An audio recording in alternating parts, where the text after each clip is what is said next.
बेटी के विवाह गीत आप लोग को अच्छा लगे तो लाइक, शेयर और सब्सक्राइब कीजिएगा।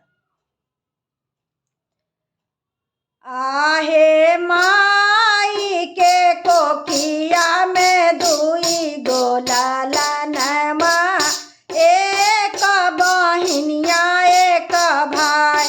आहे माई के कोखिया में दुई गो लालनमा, एक बहिनिया एक भाई।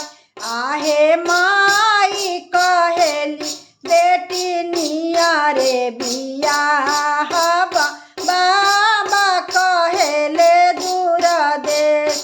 आहे माई कहेली बेटी निया रे बियाह, बाबा कहेले दूर देश।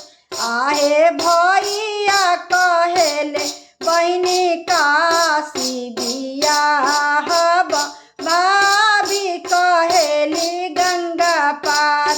आहे भैया कहेले बहिनी काशी बियाह, भाभी कहेली गंगा पार।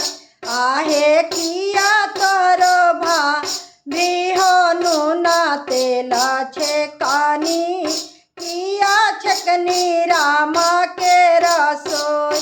आहे किया तोरो भाभी हो नून तेल छेकनी, किया छकनी राम के रसोई।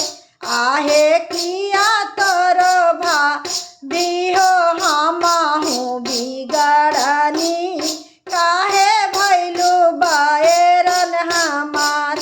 आहे किया तोरो भाभी हो हमहु बिगड़नी, काहे भैलू बैरन हमार।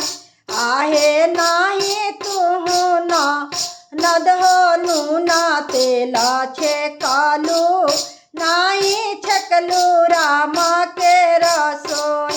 आहे नाही तुहु नद हो नून तेल छेकलू, नाही छकलू राम के